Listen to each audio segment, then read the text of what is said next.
What's up, everybody? Coach Mills here, coming at you with a brand new Overwatch video. And in this video, we're going to be breaking down how to win when at a disadvantage. Whether that means down players, where you're losing players in a team fight and you still need to win the team fight. Or maybe the enemy team has an ultimate combo and they keep farming you again and again. Hard counters, positional disadvantage. We're going to cover everything that you need to win team fights when at a disadvantage. But to those of you who want more content, we have tons and tons of high quality, in-depth advanced VOD reviews and guides on the GameLeap website that you got to go check out right now, and the links down below. But without further ado, let's jump into the video. Now, the first type of disadvantage that we're going to talk about is a pretty simple one, and this is one that happens in every single game, and it's just being down players. When you're in a team fight and you get a player picked on your team, it just feels like you probably already lost the team fight. That's what it feels like, even if that's not always the case, especially in ranked play. There are many things that you can do to turn even a numbers disadvantage, but it's going to be impossible to do so if you don't know what types of things you can do in order to turn this team fight numbers disadvantage. So the first thing and the most obvious thing is ultimates, right?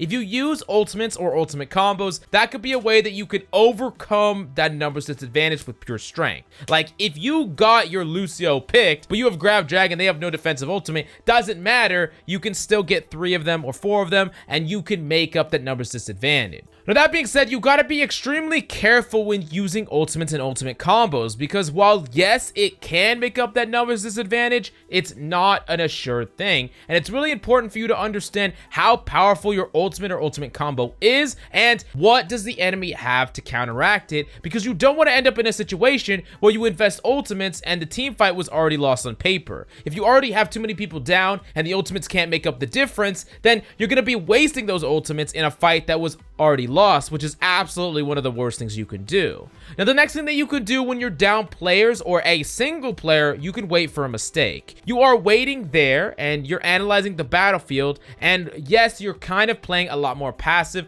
and you're waiting for the enemy to push up a little bit too aggressive because they see weakness, you know, they smell that blood in the water, and because you have someone down, one person on the enemy team is going to push up past the rest of their team, and you're going to use that opportunity to turn the tables on them, to get a pick back, and then all of a sudden now you're back at parity. And the same thing can happen sometimes right after one of your teammates die. You essentially refrag that kill, so the enemy team has to push way too far forward to get that kill, and then you're doing everything you can to make sure that that kill goes punished. So instead of just them getting a kill and going back and getting healed, they're getting a kill and you're refragging it and getting a kill back, keeping it at that parity amount of players. Now, the last thing and the most reliable thing, but not always the best, is just to reset. Sometimes it's best to reset. Don't waste ultimates. Don't allow the enemy to get more picks. Just as a team, you back the hell out of there. Now, there are some problems with this. The first one is you can't always reset. Sometimes you got to win the team fight, and it's last fight. You got to get that checkpoint. You got to go in. And sometimes, because of how ranked is, it is incredibly messy to try to reset. And most of the time, you're going to try to reset. Some players are not going to do it correctly, and then they're going to die like extremely late, and then it's just going to be stagger after stagger.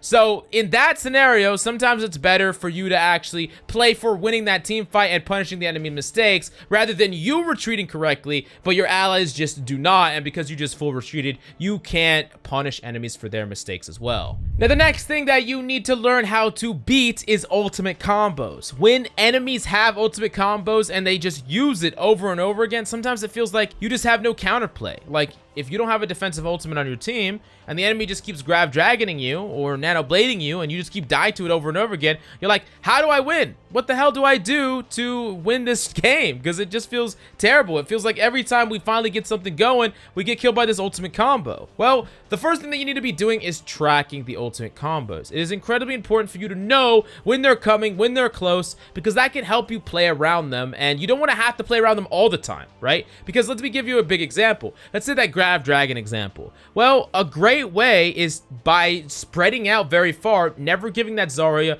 the perfect Grab Dragon.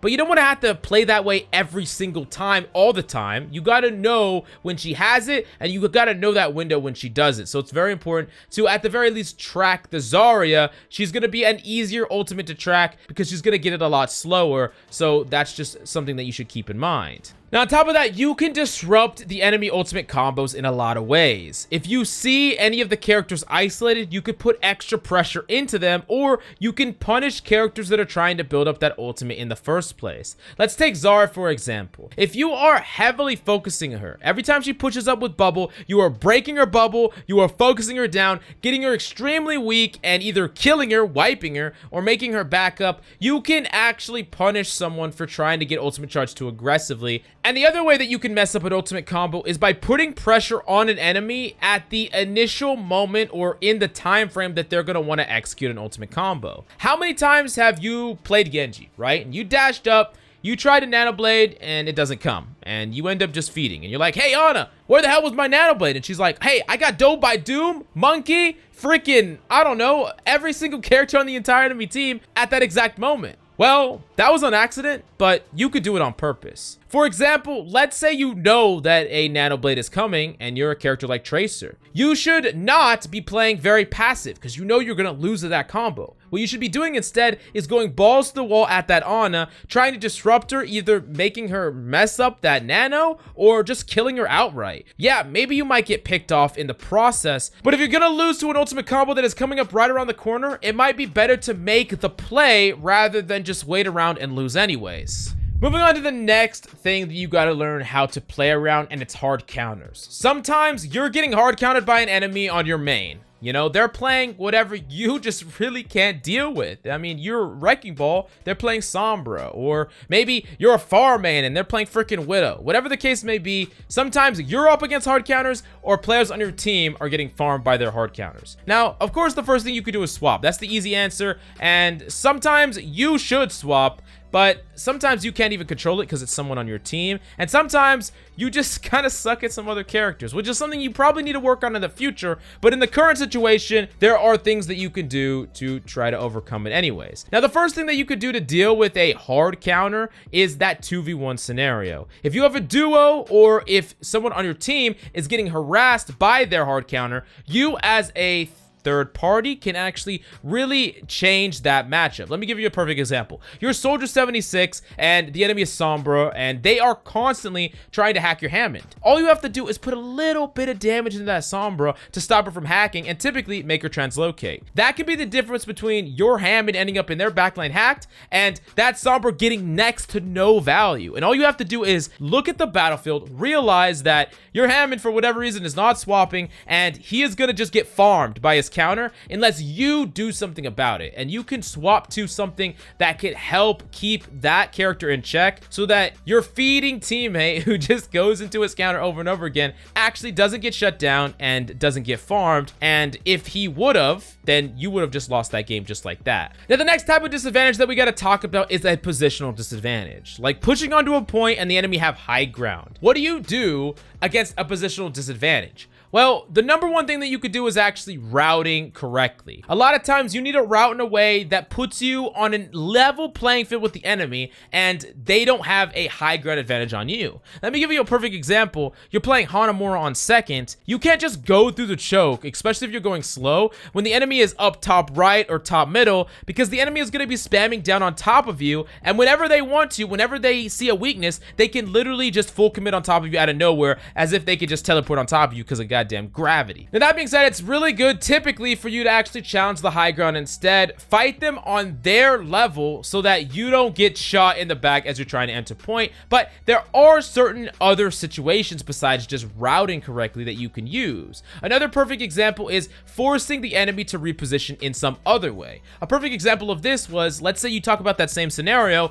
but you are Wrecking Ball, right? You're Wrecking Ball, and instead of going top right with your team wants to go top right, you go and touch point, and the enemy have to contest you. So a certain amount of them are going to have to drop off in order to prevent you from getting that tick, because that is free value if they just don't contest. And you'll take that value if they don't want to mess with you, but a lot of times they will, and then they're going to be a lot weaker fighting your team top right, and then you could even go and debate them, leave the person on point that dropped a point, and then go slam down up top right as your team engages, and now the enemy team is split. And a lot of times, if the enemy plays correctly, if they did this, they're going gonna all have to go drop to point, and you have successfully taken the advantage, the positional advantage from the enemy team. That's just one example of many, but there are many ways to force an enemy to reposition, and you can do it with CC, you could do it with pressuring the point, and the list goes on and on. Now, the last thing that you could do to actually overcome a positional disadvantage is play characters that fight good or well against positional disadvantages, like they don't care. A perfect example of that would be a character like Widowmaker, right? Doesn't matter if the character's on the high ground, doesn't matter if the character's on the low ground, wherever they are, you can find an angle somewhere else. You can find an angle onto them even without contesting them or going up to them positionally. You don't even want to do that in the first place. Other examples of this would be characters like Dive. Dive characters in general have that vertical mobility, so they can take the fight to the enemy even if the enemy is positioned in a place that typically would be very hard to challenge with something like a McCree, for instance. Now, the last type of disadvantage that we got to talk about is when your team is getting farmed. Maybe you have one player on your team that just absolutely sucks, or he's just having a bad day. Whatever the case may be, you have someone on your team that is just getting farmed over and over and over again. Now, there are two big ways to fix this problem. The first one is bite the bullet and win the team fight anyways. You see your teammates getting farmed and you use their pressure, their basically distraction to essentially refrag the enemy extremely aggressively and try to overcome that disadvantage by just being a freaking monster, which is not always possible depending on the character you're playing and the role you're playing in that given situation. But that being said, the second option is something that you can always do, and it's the babysit. And basically what this is you're enabling and protecting that teammate of yours. You're either giving them an excess amount of heals or giving them an excess amount of peel, whatever you need to give them to at the very least perform as a cog in the machine. Now, while you're babysitting, sometimes it can be hard to carry as well, but in a lot of ways, you are going to be carrying by patching up that freaking leak that is in the side of your boat, right? Which is that teammate that keeps getting farmed over and over and over again. Well, of course, you could suggest to play another character, of course, remain positive, don't flame him or anything like that. You definitely don't want anyone tilting because that's going to just ensure your loss. But if you do not do something about that, it is going to be impossible for you to win, and this might be the best thing that you could possibly do. Go above and beyond to make sure that they stop being the weak link, even if you have to fortify it through sheer will. But go to the GameLeap website in the links down below for tons of high quality, in-depth advanced VOD reviews, tips and tricks, map guides, hero courses. We got so much on the GameLeap website, so you got to go check it out in the links down below. But that's all I got for you today. Thank you so much for coming by. I love your faces, and I'll see you tomorrow.